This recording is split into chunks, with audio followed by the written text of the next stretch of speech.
believes the report? Now this is the report. I'm just reading the report. The challenge for us is, do we really believe this or not? He says, to whom is the arm of the Lord revealed? The one that believes his report. Now to believe his report means you need to look at it and say, I believe this is true. Now what's going to contradict that is when you look around at your life.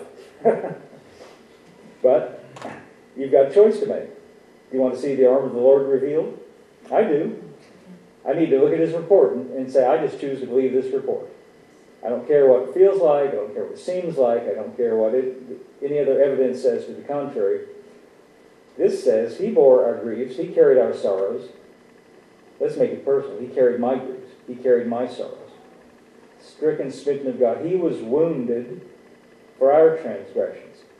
He was bruised for our iniquities. The chastisement. By the way, you know what chastisement is? That means punishment. He was punished in our place. And with his stripes, we're healed. Verse 6 says, all we like sheep have gone astray. We have turned everyone to his own way. Well, you could preach that and make everybody feel bad. You stop right there. You sheep, you've all gone astray. Every one of you has turned to his own way. You know, if you hammered on that long enough, you could have everybody in tears. That's right, I'm sorry, I know, it's true. But look, that's not the end of the verse. Look what it says after the semicolon. And the Lord hath laid on him the iniquity of us all. He doesn't say that to beat you down and say, you rascally sheep, I'll tell you what, I'm just going to let you fall off the cliff. Get what you deserve. No, we all like sheep have gone astray. We've all turned to our own way. But it says the Lord hath laid on him. See, what he's doing in this is attracting our attention to him and what he did for us. Verse 7. He was oppressed. He was afflicted. Yet he opened not his mouth. He is brought as a lamb to the slaughter. And as a sheep before her shearers is dumb. So he opened not his mouth. This is poetic language, but you know what? This literally happened. When he was brought before Pilate, he didn't open his mouth. In fact, Pilate said, after a certain point, aren't you going to defend yourself? This is exactly happened. Amazing that it's tells it here. There's a story in the book of Acts about Philip. He was one of these servants that was appointed to wait on tables. There was a big fight in the early church. Can you imagine that? First church, very first church. They had a big fight, and they were fighting because there were widows that they were taking care of in the church, and those who were Jewish and those who were Gentiles got in a big fight with one another. And the Gentiles got jealous, and they thought, well, all these apostles, they're Jewish, and they're neglecting our widows, the Gentiles. So the apostles said, okay, well, pick out some servants, some elders, pick out some men, and let them take care of your needs, and that'll satisfy everything. Well, Philip was one of those. And he got sent out to the desert.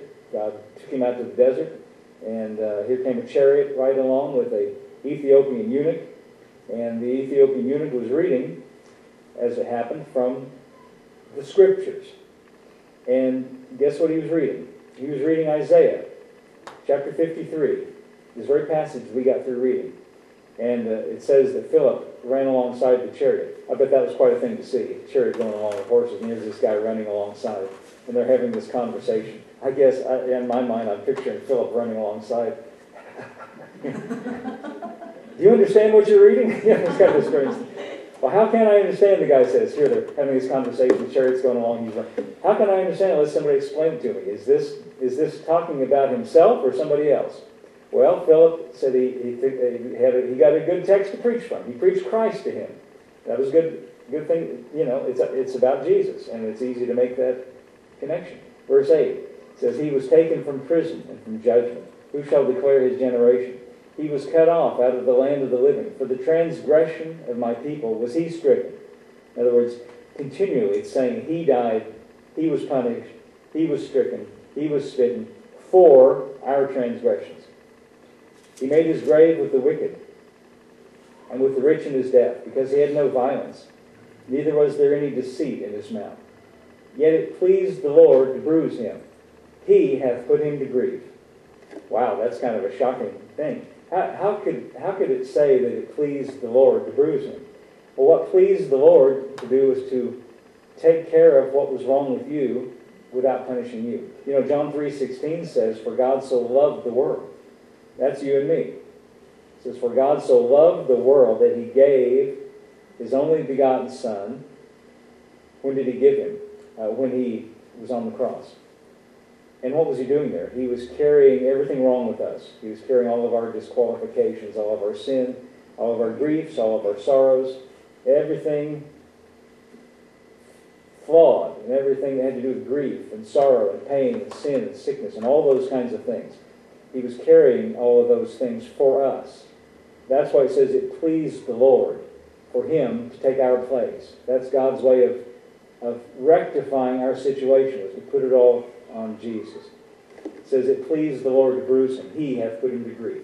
Oh, I remember when the Mel Gibson movie came out. Do you remember that? The Passion of the Christ? Remember that? I don't know how many of you have seen that. Very graphic portrayal of Jesus. Well, there was a lot of protest about it, because a lot of Jewish groups thought, well, this is pointing fingers at Jews, because some people wrongly say, well, the Jews crucified Jesus. Well, then other people come along and say, no, the Jews didn't crucify Jesus, the Romans crucified Jesus. And then preachers come along and say, no, you crucified Jesus. Well, it wasn't the Romans, it wasn't the Jews, and it wasn't even you. It was God that did it. He did it. And Jesus cooperated. He said, no one can take my life from me. I'm the good shepherd. The good shepherd gives his life for the sheep. It's part of their plan, hidden. It was secret until it was accomplished. But it pleased the Lord to bruise him, not you, but him. He hath put him to grief. When thou shalt make his soul an offering for sin, he shall see his seed and shall prolong his days, and the pleasure of the Lord shall prosper in his hand. He shall see the travail of his soul and be satisfied. That's interesting. The suffering and the travail of Jesus. So God will see that and be satisfied. He's satisfied with that. That's why he's not asking you to pay an additional payment. That's why he's not putting bad circumstances on you because of your mistakes. He's satisfied with what Jesus did. And we should be as well, by the way. By his knowledge shall my righteous servant justify many, for he shall bear their iniquities. You start to get a little theme that runs through this. Over and over again, it says, he will bear our iniquities. He carried our griefs. He carried our sorrows. He was wounded for our transgressions. He was bruised for our iniquities. It's all about him taking what was wrong in our lives. Therefore will I divide him a portion with the great, and he shall divide the spoil with the strong. Because he hath poured out his soul unto death, he was numbered with the transgressors. That means he was identified with the transgressors. And he bare the sin of many. Again, he's saying this over and over again. And made intercession for the transgressors. Well, that's a pretty vivid picture of Jesus and his suffering on the cross. And it's all contained here in Isaiah chapter 53. Now, here's a great revelation for you. Are you ready for a big revelation? Isaiah chapter 54 comes right after Isaiah chapter 53. And if you go on reading, we find some remarkable things in Isaiah chapter 54, which I want you to, and I spent all that time to read to you Isaiah 53, so that you get all those details and see exactly what it was saying. It was saying, over and over again, my people are like sheep that have gone astray. They have transgressions. They have sins. But my servant, that is Jesus, he will bear their iniquity. He will be punished. He will be stricken. He will be smitten. His soul will travail. He will suffer on our behalf. Now, he's already done that. Is that true? That's all done, isn't it?